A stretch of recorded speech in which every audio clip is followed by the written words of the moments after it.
Hey everybody, welcome back to my channel. I'm on to the second interactive element page for my pandemic memory journal or memory book, and I wanted to move from a door to a window. Now I was inspired by just this simple little square frame. It came in the die cut element pack. And it was this plaid paper. So I grabbed it. This time I'm going with the theme of using two double-sided layouts. So the first thing I did was I traced exactly where I wanted the window to be. And I sort of pictured a window that has, like a cross, like boxes, like 4 window panes in the one window frame. So I needed strips of paper to make like a cross on the inside. And as I was cutting it out, I thought, well, I'm going to need another window pane or a window frame over on the other side. So I pulled out the plaid paper that came in the pack and I decided to make a second frame. So I just basically outlined around the paper. What I'm doing now is I got the height of the box and then I'm just doing 1 centimeter strips. And so I'm going to need 2 for each window frame. And I end up cutting 5. I don't know why I cut 5, but I end up using the extra strip. Anyway, so yeah, so here I am cutting the strips of 1 centimeter by whatever that is, 2.5 inches. And I'm going to assemble them now into a pattern so that it's like a boxy window frame. I'm going to use double-sided tape and apply it to the top and the bottom, and I'm just using my glass mat there just to square up everything. And I'm just going to do a little bit of a pinch in the middle so I know exactly where the middle is. This is the perfectionist in me. Sometimes I just have to get everything right, but yeah, I try, but when I don't let it bother me. That's the new mantra that I'm going for. So there you go, that's one. And I thought maybe I could leave it like, that's a pretty cool window. But I thought, well, I've already cut, all the other panels. So let's go ahead with the original idea. But if you guys wanted to go ahead and make a different style window, that's another idea. So there goes the second strip of paper, and I'm just adding a little bit of tacky there on the inside just so that it doesn't, it's not like it's gonna wobble, but I just wanted it to be a firm panel. And I'm just taking the backing off and adjusting the edges, and there you go. So that's my window frame. I like how it looks, and you can sort of peek in and see the sewing machine. And I'm gonna do the same here with this second window. And I'm just gonna fast forward through all this because you've already seen me do it.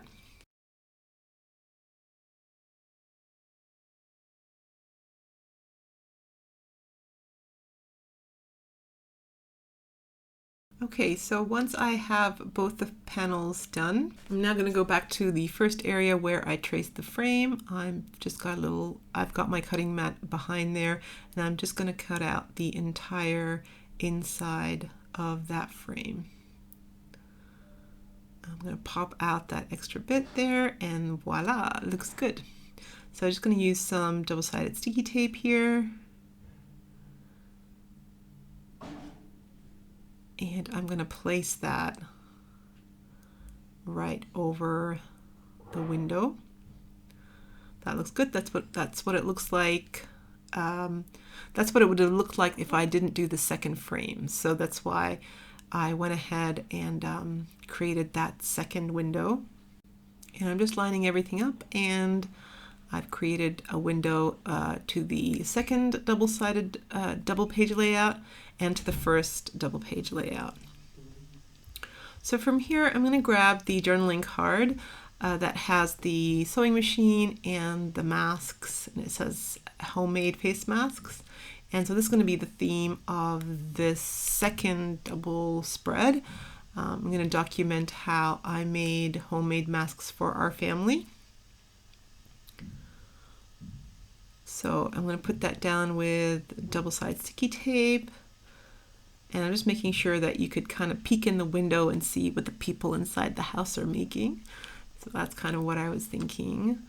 So the next thing, I wanted to think of how I was going to decorate the front and the bottom of that page. I did like the tag that said stay at home, and I thought it looked good. It kind of looked interesting to see what was peeking in through, so I put it on the other side. So I will use that tag on the first spread. But now I'm thinking what to use for just decorating this page. There's that extra strip of plaid, so I decided to put it at the bottom there. It made sense to use the mask. And then I did like the red Stay Safe banner. So these were all just, you know, quite obvious choices. So I just went with it. Didn't want to do anything too difficult. So everything goes down with double-sided sticky tape. And it's now time for some photographs. So I'm using my little HP printer there. And I've printed out some photos of some of the layouts some of the masks that I made, and that just my layout. I spent like 2 days making masks on this one weekend, and so I printed out my whole workstation there. So I've put that underneath the sewing machine, and then I've got a picture here of all the masks I made. And I'm reaching for the little journaling stamp from the stamp set, and I'm gonna, even though it's lined paper, I'm still gonna go ahead and stamp a journaling area. Put down the picture of all the masks below the window frame, and I'm going to go ahead and just do some journaling to document this time.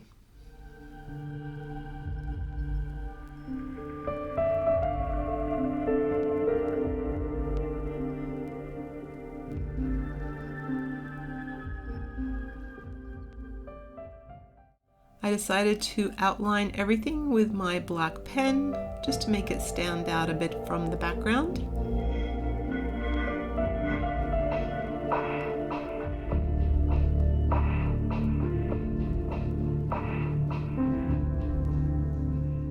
And then I wanted to introduce a little bit of color to the page.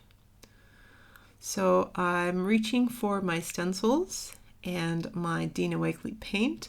This is the color Tangerine, and I love this crisscross stencil by Tim Holtz. It kind of looks like stitches, and because we're you know, doing sewing with the sewing machine, I thought it was really apt to use this design.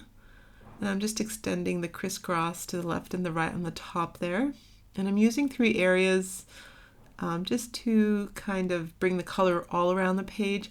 And I'm just using the top of my Aleene's Tacky Glue, a bottle, and I'm just making some paint marks, like circle marks. I love how that looks, so that's really cool. And then I'm reaching for this kind of dash stencil, flipping it over and using my ink pad and just making more marks. So wherever I put the circles, I did some black marks, and I just love how that looks. It just looks really arty, and just with very little effect, you kind of fill in the gaps. I thought it looked a little bit empty with nothing there, and just like that, it looks really wonderful. So I really like how this page is. Just a whole lot of pictures and journaling and a little bit of paint, and it's just done. So for the times when all you want to do is get the story down, this is a really good technique.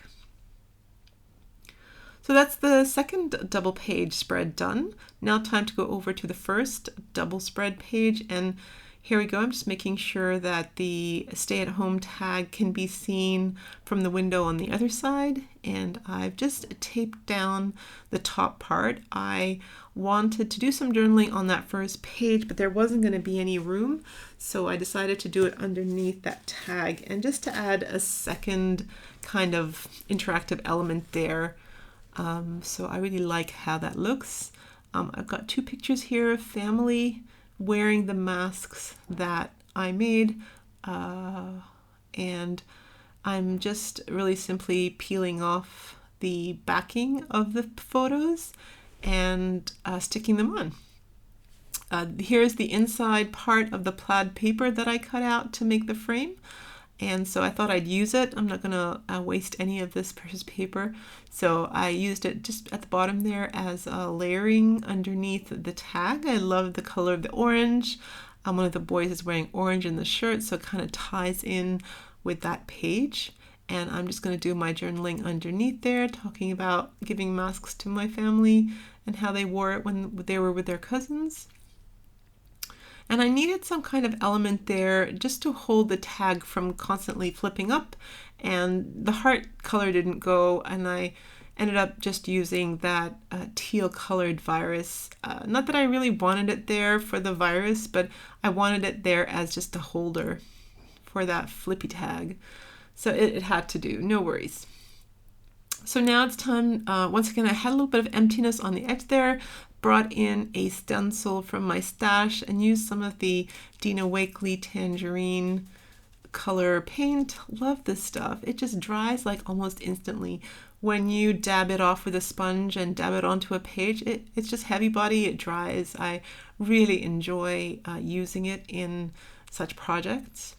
Over onto the other side now, I'm choosing elements for this page here. I really liked that hashtag stay home for tag, and I kind of liked its color, so I went into my stash and found a similar color. This is a Kaiser Craft, I believe the color is pistachio, Kaiser Craft paint, and so I went ahead and just colored in that entire page. It's either pistachio or olive. I will check and put it on the screen for you. So yeah, I painted it the whole page, and this helps to also strengthen the page. I mean, I love the thickness of the pages in these Dylusions diaries, but also it also takes away the lines, so it doesn't look quite like a journal. So just looking for something here to put underneath the banner. I thought I'd go with this grid, but I actually, when I flipped it over, I loved how it looked on the other side. So I used that grid to combine these two elements at the bottom where it says stay home for your home office or for home school. And I ended up flipping the grid over and using the virus pattern to go underneath the banner. So it worked out really well. So here we go. Everything's going down with double-sided sticky tape. And then those two elements are also going to go down, one on each corner, just to fill in some of the emptiness of the page. And now, once again, feeling like it's a little bit empty, so I will reach for my stencil, and this time I'm going to reach for black acrylic paint. I could have reached for the orange, but I think the orange wouldn't have been too contrasty with that color. So I'm going to reach for the black. And different type of stencil. This time it's kind of a dot dash, but on a larger level. And I just like the contrast of the black with that olive color, pistachio olive color. I'm really enjoying putting borders on things now. I think watching Diane Reevely's daily journals, daily dialogues, has really paid off for me. So I seem to be adding them here, there, and everywhere. So over on the left-hand side, I thought it would be really cool to stamp some hashtags in there.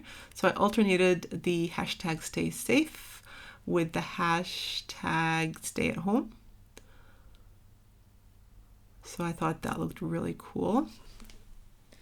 And I felt like with that page was done, it didn't need anything else. Over on the right hand side here, all I did was just go around the borders with some white gel pen, and I really liked how that looked. Now with my Faber-Castell black aqua pencil, I went around the edges, and then when I activated it was so dark, really dark. I like it, but I thought it was just a little bit too dark, so I'm activating it here with my water pen. With my water barrel pen.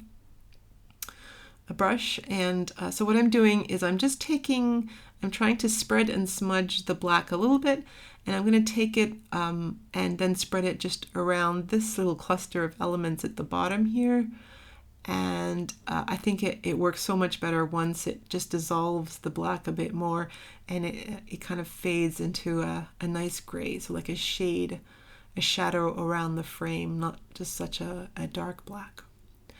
And just like that, I'm pretty much done. Just going to go around this little area here. Really, really light with the shading this time. I learned from the first time, and I like just that little bit of black around that orange. So I think that's it. Thank you so much for joining me, everybody. I think I went ahead and added the top of the glue from the Aleene's tacky glue with white paint. If you can see, it looks like bubbles. I really love that white circle marks. So yeah, and this is the second page. Thank you so much for joining me, everybody. I hope you're enjoying this series of my pandemic memory journal. I will see you in my next video. I've got many more pages to share.